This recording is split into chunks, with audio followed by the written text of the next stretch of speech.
आखिर एक बैरल कच्चे तेल से इंसान कितनी चीजें निकाल सकता है? असल में जमीन से निकलने वाला कच्चा तेल सीधे इस्तेमाल के लायक नहीं होता। इसे पहले एक बहुत ऊंचे रिफाइनिंग टॉवर में भेजा जाता है, जिसे फ्रैक्शनल डिस्टिलेशन टॉवर कहा जाता है। यह टॉवर कई दर्जन मीटर ऊंचा होता है। यहाँ उबलने के तापमान और घनत्व के फर्क के आधार पर कच्चे तेल को अलग अलग परतों में बांट दिया जाता है। आखिर में कच्चे तेल को 7 मुख्य हिस्सों में अलग किया जाता है। सबसे ऊपर वाली परत होती है लिक्विफाइड पेट्रोलियम गैस। यही गैस सीधे हमारे घरों तक पहुंचती है और रसोई के गैस चूल्हे में जलती है। उसके नीचे आता है गैसोलीन यानी पेट्रोल। एक दिलचस्प बात यह है कि पेट्रोल पूरे कच्चे तेल का सिर्फ लगभग 20% ही होता है। तीसरी परत होती है नफ्था।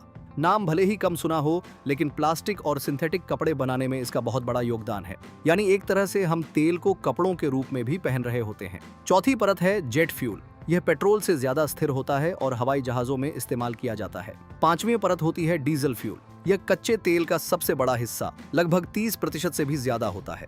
भारी ट्रक, बसें और खुदाई मशीनें इसी ताकत पर चलती हैं। छठी परत है हैवी फ्यूल ऑयल। यह बहुत गाढ़ा और काला होता है, लेकिन सस्ता होने की वजह से समुद्री जहाजों में खूब इस्तेमाल होता है। इसके बाद मिलता है लुब्रिकेटिंग ऑयल। यह मशीनों के लिए लुब्रिकेंट का काम करता है। अगर यह न हो तो दुनिया की कई मशीनें रुक जाएंगी। और आखिर में टॉवर के सबसे नीचे बचता है सबसे भारी पदार्थ, एस्फॉल्ट। इसी से सड़कें बनाई जाती हैं, जिन पर हम हर दिन चलते और गाड़ियां दौड़ाते हैं। सोचिए, आसमान में उड़ने वाले जहाज से लेकर आपके पैरों के नीचे की सड़क तक एक बूंद कच्चे तेल का इंसान पूरी तरह इस्तेमाल कर लेता है। इसलिए यह कहना गलत नहीं होगा कि तेल सिर्फ ईंधन नहीं, बल्कि आधुनिक सभ्यता की नींव है।